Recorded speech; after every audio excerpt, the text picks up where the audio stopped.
एक बात बताओ, आखिर बड़ा गुनाह कौन सा है, रेप या मूर्ति पूजा? देखो, दोनों गुनाह बहुत बड़े हैं, लेकिन उनकी कैटेगरी अलग है। रेप ये इंसानियत के खिलाफ सबसे बड़ा जुर्म है। किसी की इज्जत, जिंदगी और आत्मा को रौंद देना। इसकी सजा दुनिया में भी है और आखिरत में भी है, चाहे कानून की अदालत हो या अल्लाह की अदालत।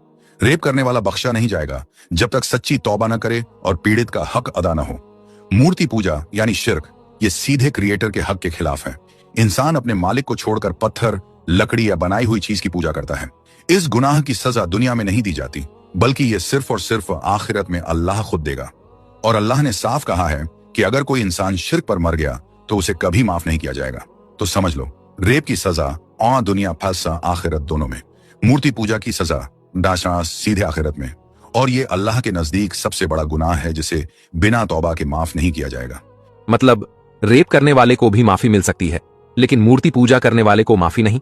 माफी दोनों को मिल सकती है अगर वो तौबा कर ले, लेकिन फर्क सिर्फ इतना है कि किसी के जुल्म किया तो तौबा भी करना है और उस इंसान से भी माफी मांगना है जिसके जुल्म हुआ।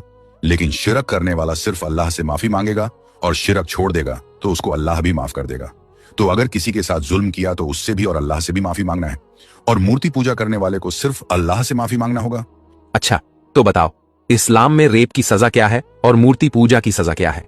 रेप की सजा इस्लामी कानून में रेप को जिना बिल जबर कहा जाता है। इसकी सजा बहुत सख्त है। अगर गुनाह साबित हो जाए तो हुकूमत को हक है कि रेपिस्ट को फांसी तक दी जाए या बहुत सख्त सजा दी जाए। मकसद ये है कि इंसानियत की इज्जत बची रहे और कोई फिर ऐसी हिम्मत ना कर सके। मूर्ति पूजा शिर्क की सजा, इस दुनिया में इसकी कोई कानूनी सजा नहीं रखी गई क्योंकि ये इंसान और उसके क्रिएटर का मामला है, लेकिन आखिरत में इसका अंजाम सबसे सख्त है। अगर कोई शिर्क पर मर गया और तौबा न की तो जन्नत उसके लिए हराम कर दी जाएगी और जहन्नम ही ठिकाना होगा।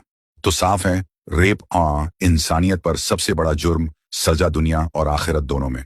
मूर्ति पूजा शानमा क्रिएटर के खिलाफ सबसे बड़ा गुनाह जिसकी सजा आखिरत में है, और अगर तौबा न हो तो कभी माफ नहीं।